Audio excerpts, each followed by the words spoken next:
নমস্কাৰ বন্ধুসকল, আশা কৰিছোঁ আপোনালোক সকলোৱে কুশলে আছে। আছাম হিষ্ট্ৰীৰ ওপৰত যোনটো মই কম্প্ৰিহেনচিভ ভিডিঅ' কোৰ্চ বনাই আছোঁ, সেইটোৰ আজি 9 নম্বৰ পাৰ্টটো আৰম্ভ কৰিবলৈ লৈছোঁ। আৰু আমি ডিছকাশ্যন কৰি আছিলোঁ মিডিয়েবল আছাম হিষ্ট্ৰীৰ ওপৰত। আৰু মিডিয়েবল আছাম হিষ্ট্ৰীৰ আমি আহোম ডাইনেষ্টিৰ ওপৰত ডিছকাশ্যন কৰি আছোঁ। আৰু ইয়াৰ আগৰ যোনটো ভিডিঅ' আছিলে, সেইটো ভিডিঅ'ত আহোম ডাইনেষ্টিৰ লক্ষ্মী সিংহলৈ ডিছকাশ্যন কৰিছোঁ। আজি আমি লক্ষ্মী সিংহৰ পিছৰ ইম্পৰ্টেণ্ট ৰজা কেইজনমানৰ কথা ডিছকাশ্যন কৰিম আৰু লগতে অসমত মানুহৰ আক্ৰমণৰ কথাও ডিছকাশ্যন কৰিম। এইখন আহোম কিংডমৰ মেপ হয়। ইয়াতে আপোনালোকে চাব পাৰে যে সেইটো টাইমত কোন কোন ঠাই আহোম কিংডমৰ আণ্ডাৰত আছিলে আৰু আহোম কিংডমৰ বৰ্ডাৰটো ক'ৰ পৰা ক'লৈ আছিলে।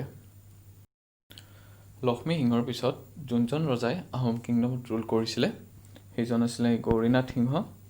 আৰু গৌৰীনাথ সিংহই 1780 to 1794 এডিলৈ আহোম কিংডমত ৰুল কৰিছিলে। আৰু তেখেতে তাম্ৰেশ্বৰী টেম্পল যোনটো শদিয়াত আছে, তাত যোনটো হিউমেন ছেক্ৰিফাইচৰ এটা ট্ৰেডিশ্যন আছিলে, সেইটো তেখেতে বন্ধ কৰিছিলে। আৰু তেখেতৰ টাইমতে আহোম কিংডমত ছেকেণ্ড আৰু থাৰ্ড মোৱামৰীয়া ৰিবেলিয়ন হৈছিলে। ছেকেণ্ডটো হৈছিলে 1782 এডিত আৰু থাৰ্ডটো হৈছিলে 1786 এডিত। আৰু মোৱামৰীয়া ৰিবেলিয়নৰ কাৰণে তেখেতে গড়গাঁও এৰি গুৱাহাটীলৈ পলাই যাবলগীয়া হৈছিলে। ছেকেণ্ড যোনটো মোৱামৰীয়া ৰিবেলিয়ন হৈছিলে, সেইটো আহোমে নিজে ছাপ্ৰেছ কৰিবলৈ সক্ষম হৈছিলে। বাট যোনটো থাৰ্ড মোৱামৰীয়া ৰিবেলিয়ন হৈছিলে, সেইটো তেখেতসকলে নিজে ছাপ্ৰেছ কৰিবলৈ সক্ষম হোৱা নাছিলে। আৰু যাৰ ফলত তেখেতসকলে সেইটো ছাপ্ৰেছ কৰিবলৈ ব্ৰিটিছসকলৰ হেল্প ল'ব লগা হৈছিলে। গৌৰীনাথ সিংহই থাৰ্ড মোৱামৰীয়া ৰিবেলিয়নৰ টাইমত ব্ৰিটিছ গভৰ্ণৰ জেনেৰেল লৰ্ড কৰ্ণৱালিছক আহোমক হেল্প কৰিবলৈ আপিল কৰিছিলে। আৰু লৰ্ড কৰ্ণৱালিছে কেপ্টেইন থমাছ ৱেলছ নামৰ ব্ৰিটিছ অফিচিয়েলছ এজনক আহোমক হেল্প কৰিবলৈ অসমত পঠাই দিছিলে। আৰু আহোমে কেপ্টেইন থমাছ ৱেলছৰ সহায়ত থাৰ্ড মোৱামৰীয়া ৰিবেলিয়নটোক ছাপ্ৰেছ কৰিবলৈ সক্ষম হৈছিলে। আৰু কেপ্টেইন থমাছ ৱেলছ 1792 এডিত অসমলৈ আহিছিলে আৰু তেখেতে 1794 এডিলৈ অসমত থাকিছিলে। আৰু তেখেতে অসমৰ ইকনমি, অসমৰ বায়'ডাইভাৰ্চিটি, অসমৰ পলিটিকেল চিটুৱেশ্যনৰ ওপৰত এটা ৰিপৰ্ট লিখিছিলে। আৰু এই ৰিপৰ্টটো তেতিয়াৰ টাইমৰ গভৰ্ণৰ জেনেৰেল ছাৰ জন শ্বৰক ছাবমিট কৰিছিলে। গৌৰীনাথ সিংহ আৰু কেপ্টেইন থমাছ ৱেলছৰ মাজত এখন ট্ৰেড ট্ৰিটি ছাইন হৈছিলে 8 ফেব্ৰুৱাৰী 1793 এডিত। আৰু এই ট্ৰেড ট্ৰিটিটোৰ ভিত্তিতে আহোম আৰু ব্ৰিটিছৰ মাজত এটা ট্ৰেড ৰিলেশ্যন আৰম্ভ হৈছিলে। আৰু গৌৰীনাথ সিংহই আহোমৰ কেপিটেল ৰংপুৰৰ পৰা যোৰহাটলৈ শ্বিফ্ট কৰিছিলে। আৰু যোৰহাট আছিলে আহোম কিংডমৰ লাষ্ট কেপিটেল। আৰু সেইটো কৰিছিলে তেখেতে 1794 এডিত। গৌৰীনাথ সিংহৰ পিছত যোনজন ৰজাই আহোম কিংডমত ৰুল কৰিছিলে, সেইজন আছিলে কমলেশ্বৰ সিংহ। আৰু কমলেশ্বৰ সিংহই 1795 to 1810 এডিলৈ আহোম কিংডমত ৰুল কৰিছিলে। আৰু তেখেতৰ আন এটা নাম আছিলে কিনাৰাম। আৰু তেখেতক ৰজা বনাইছিলে তেতিয়াৰ টাইমৰ এজন প্ৰভাৱশালী মন্ত্ৰী পূৰ্ণানন্দ বুঢ়াগোহাঁয়ে। কমলেশ্বৰ সিংহৰ টাইমতে 4 নম্বৰ যোনটো মোৱামৰীয়া ৰিবেলিয়ন আছিলে, সেইটো আহোম কিংডমত হৈছিলে। আৰু 4 নম্বৰ মোৱামৰীয়া ৰিবেলিয়নৰ টাইমতে পূৰ্ণানন্দ বুঢ়াগোহাঁয়ে ৰিয়েলাইজ কৰিছিলে যে মোৱামৰীয়াসকলৰ মাজত মৰাণসকলৰ সংখ্যা আটাইতকৈ বেছি আছিলে আৰু তেখেতসকলে আটাইতকৈ ষ্ট্ৰং আছিলে। আৰু পূৰ্ণানন্দ বুঢ়াগোহাঁয়ে এইটো বুজি উঠিছিলে যে তেখেতসকলক প্লিজ কৰাটো বা সুখী কৰাটো আটাইতকৈ ইম্পৰ্টেণ্ট। চ' তেখেতে এখন ট্ৰিটি ছাইন কৰিছিলে মোৱামৰীয়া লিডাৰ সৰ্বানন্দ সিংহৰ লগত। আৰু সেই ট্ৰিটিখনৰ ভিত্তিতে পূৰ্ণানন্দ বুঢ়াগোহাঁয়ে মৰাণসকলৰ কাৰণে এখন ছেপাৰেট ৰাজ্য বনাই দিছিলে। আৰু সেই ৰাজ্যখনৰ নাম আছিলে মটক ৰাজ্য। আৰু সেইখন এষ্টাব্লিছ হৈছিলে 1805 এডিত। আৰু কমলেশ্বৰ সিংহই কামাখ্যাত এটা কপাৰ হাউচৰো কনষ্ট্ৰাকশ্যন কৰিছিলে। চ' কমলেশ্বৰ সিংহৰ পিছত যোনজন ৰজাই আহোম কিংডমৰ ৰজা বনিছিলে, সেইজন আছিলে চন্দ্ৰকান্ত সিংহ। আৰু চন্দ্ৰকান্ত সিংহ 1810 to 1818 এডিলৈ আহোম কিংডমত ৰুল কৰিছিলে আৰু তেখেতকো ৰজা বনাইছিলে তেতিয়াৰ টাইমৰ প্ৰভাৱশালী মন্ত্ৰী পূৰ্ণানন্দ বুঢ়াগোহাঁয়ে। অসমত মানৰ আক্ৰমণৰ কথা ডিছকাশ্যন কৰাৰ আগতে কিয় মানে অসমত আক্ৰমণ কৰিছিল সেইখিনি কথা আমি অলপ সৰুকৈ ডিছকাশ্যন কৰোঁ। চন্দ্ৰকান্ত সিংহৰ টাইমত দুজন বহুত প্ৰভাৱশালী মন্ত্ৰী আহোম কিংডমত আছিলে। এজনৰ নাম আছিলে বদন চন্দ্ৰ বৰফুকন, আনজনৰ নাম আছিলে পূৰ্ণানন্দ বুঢ়াগোহাঁই। আৰু পূৰ্ণানন্দ বুঢ়াগোহাঁইৰ হাততে আহোমৰ মেইন এডমিনিষ্ট্ৰেশ্যনটো আছিলে আৰু সেইটোক লৈ বদন চন্দ্ৰ বৰফুকন আৰু পূৰ্ণানন্দ বুঢ়াগোহাঁইৰ মাজত আহোমৰ এডমিনিষ্ট্ৰেশ্যনক লৈ কিছু কনফ্লিক্ট আৰম্ভ হৈছিলে। আৰু বদন চন্দ্ৰ বৰফুকনে পূৰ্ণানন্দ গোহাঁইক আহোম কিংডমৰ পৰা গুচাবলৈ চেষ্টা কৰিছিলে। প্ৰথমতে তেখেতে ব্ৰিটিছৰ ওচৰলৈ গৈছিলে, পিছত যেতিয়া ব্ৰিটিছে মানা কৰিছিলে তেখেতে মানৰ ওচৰলৈ গৈছিলে আৰু মানক ৰিকুৱেষ্ট কৰিছিলে অসমত আক্ৰমণ কৰিবলৈ আৰু পূৰ্ণানন্দ বুঢ়াগোহাঁইক আহোমৰ এডমিনিষ্ট্ৰেশ্যনৰ পৰা গুচাবলৈ। আৰু কথাক্ৰমে মানে 1817 এডিত আহোম কিংডমত এটেক কৰিছিলে আৰু তেখেতসকলে আহোম আৰ্মিক পৰাস্ত কৰিবলৈ সক্ষম হৈছিলে।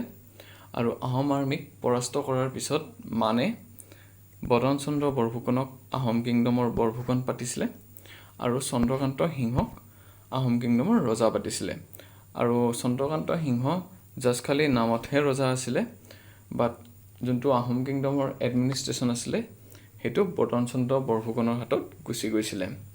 Letter in order of Numali ৰাজমাও চন্দ্ৰকান্তছ মাদাৰ বদন চন্দ্ৰ বৰফুকন এছেচিনেটেড বাই ৰূপ সিং ইন 1818 AD। আৰু বদন চন্দ্ৰ বৰফুকনৰ হাতত যেতিয়া আহোম কিংডমৰ এডমিনিষ্ট্ৰেশ্যনটো গুচি গৈছিলে তেখেতে বহুত অত্যাচাৰ কৰা আৰম্ভ কৰি দিছিলে আহোম কিংডমত। আৰু সেই অত্যাচাৰৰ পৰা পৰিত্ৰাণ পাবলৈ চন্দ্ৰকান্ত সিংহৰ মাক নুমলী ৰাজমাৰ অৰ্ডাৰত বদন চন্দ্ৰ বৰফুকনক ৰূপ সিং নামৰ এজন সুবেদাৰে এছেচিনেট কৰিছিলে আৰু সেইটো কৰিছিলে 1818 ADত। After death of Badan Chandra Borphukan, Ruchinath son of Purnananda Burhagohain attack Ahom kingdom and place Purandar Singha at Ahom throne. আৰু বদন চন্দ্ৰ বৰফুকনৰ মৃত্যুৰ পিছতে পূৰ্ণানন্দ বুঢ়াগোহাঁইৰ পুতেক ৰুচিনাথে আহোম কিংডমত এটেক কৰিছিলে আৰু তেখেতে সক্ষম হৈছিলে আহোম আৰ্মিক পৰাস্ত কৰিবলৈ আৰু পুৰন্দৰ সিংহক আহোম কিংডমৰ ৰজা পাতিছিলে। আৰু ইফালে মানসকলে বদন চন্দ্ৰ বৰফুকনৰ মৃত্যু আৰু আহোম কিংডমত যোনটো এটা পলিটিকেল কেওছ আৰম্ভ হৈছিলে এই সকলোবোৰ কথাই তেখেতসকলে গম পাইছিলে আৰু সেইটোৰে এডভান্টেজ লৈ মানসকলে ছেকেণ্ড টাইম অসমত আক্ৰমণ কৰিছিলে আৰু সেইটো কৰিছিলে 1819 ADত। আৰু ছেকেণ্ড টাইমো মানসকলে আহোম আৰ্মিক পৰাস্ত কৰিবলৈ সক্ষম হৈছিলে আৰু চন্দ্ৰকান্ত সিংহক পুনৰ আহোম কিংডমৰ ৰজা পাতিছিলে। During that period Burmese emerge as the real ruler of the state while Chandrakanta remain a mute spectator of the terrible atrocities committed by them. Chandrakanta সিংহক ৰজা বনাইছিলে যদিও তেখেত জাষ্ট খালি নামতহে ৰজা আছিলে। আহোমৰ যোনটো এডমিনিষ্ট্ৰেশ্যন আছিলে সেইটো বাৰ্মিছে মেইনলি চলাইছিলে। আৰু মানৰ সেই এট্ৰচিটিজবোৰৰ পৰা পৰিত্ৰাণ পাবলৈ চন্দ্ৰকান্ত সিংহই পিছত কিছুমান কনস্পিৰেচি কৰা আৰম্ভ কৰি দিছিলে, বাট তেখেতে সেইবোৰত ছাকচেছফুল নহ'লে। আৰু মানসকলে তেখেতৰ যেতিয়া এই কনস্পিৰেচিবোৰৰ কথা গম পালে থাৰ্ড টাইমৰ কাৰণে মানসকলে অসমত আক্ৰমণ কৰি দিছিলে আৰু সেইটো কৰিছিলে 1821 ADত। আৰু থাৰ্ড টাইমতো মানসকলে আহোম আৰ্মিক পৰাস্ত কৰিবলৈ সক্ষম হৈছিলে আৰু তেখেতসকলে যোগেশ্বৰ সিংহ বুলি ৰজা এজনক আহোম কিংডমৰ ৰজা পাতিছিলে। আৰু যোগেশ্বৰ সিংহৰ আন এটা নাম আছিলে মানে পতা ৰজা আৰু তেখেতে 1821 to 1825 ADলৈ আহোম কিংডমৰ ৰজা বনিছিলে। আৰু থাৰ্ড টাইম আহোম আৰ্মিক পৰাস্ত কৰাৰ পিছত মানসকলে আহোম কিংডমত ৰাজত্ব কৰা আৰম্ভ কৰি দিছিলে আৰু তেখেতসকলে আহোম কিংডমত কিছুমান মিলিটাৰী বেছ এষ্টাব্লিছ কৰিছিলে আৰু ব্ৰিটিছ ইণ্ডিয়াৰ যিবিলাক টেৰিটৰিজ আছিলে সেইবিলাকত ইনভেড কৰা আৰম্ভ কৰি দিছিলে আৰু যাৰ ফলত ব্ৰিটিছ আৰু মানৰ মাজত যুদ্ধ আৰম্ভ হৈছিলে। আমি নেক্সট ভিডিঅ'টোত মান আৰু ব্ৰিটিছৰ মাজত যিবিলাক যুদ্ধ হৈছিলে তাৰ কথা ডিছকাশ্যন কৰিম এতিয়া আমি কিছুমান ইম্পৰ্টেণ্ট কুৱেশ্যন ডিছকাশ্যন কৰিম চ' ফাৰ্ষ্ট কুৱেশ্যনটো হ'ল who abolish human sacrifice at Tamreswari temple আৰু এইটোৰ এনচাৰ হ'ল গৌৰীনাথ সিংহ নেক্সট কুৱেশ্যনটো হ'ল first British official came to Assam ইয়াৰ আৰু ফাৰ্ষ্ট যোনজন ব্ৰিটিছ অফিচিয়েল অসমত আহিছিলে সেইজন আছিলে কেপ্টেইন থমাছ ৱেলছ আৰু তেখেতে আহিছিলে 1792 এডিত Gaurinath Singha sign a trade treaty with আৰু গৌৰীনাথ সিংহই কেপ্টেইন থমাছ ৱেলছৰ লগতে এখন ট্ৰেড ট্ৰিটি চাইন কৰিছিলে আৰু সেইখন কৰিছিলে 1793 এডিত নেক্সট কুৱেশ্যনটো হ'ল গৌৰীনাথ সিংহ শ্বিফটেড আহোম কেপিটেল টু ইয়াৰ আৰু গৌৰীনাথ সিংহই আহোমৰ যোনটো কেপিটেল আছিলে সেইটো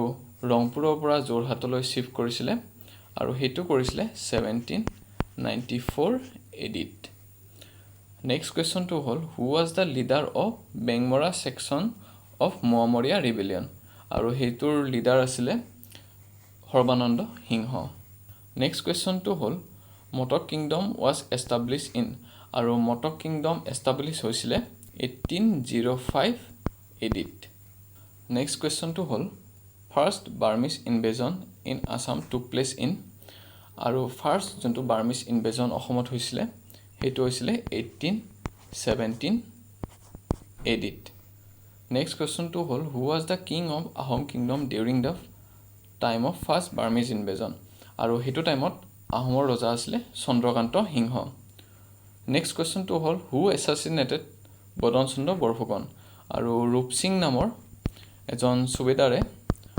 বদন চন্দ্ৰ বৰফুকনক এছাচিনেট কৰিছিলে লাষ্ট কুৱেশ্যনটো হ'ল Ahom king also' known as Manepota ৰজা আৰু সেইটোৰ এনচাৰ হ'ল যোগেশ্বৰ সিংহ যদি ভিডিঅ'টো চাই ভাল পাইছে তেনেহ'লে লাইক কৰি দিব আৰু যদি মই কিবা ইনফৰমেশ্যন ভুলকৈ প্ৰেজেণ্ট কৰিছোঁ তেনেহ'লে কমেণ্ট ছেকশ্যনত জনাই দিব এই ভিডিঅ'টো আপোনালোকৰ বন্ধুসকলৰ মাজত শ্বেয়াৰ কৰি দিব আৰু চেনেলটো ছাবস্ক্ৰাইব কৰি দিব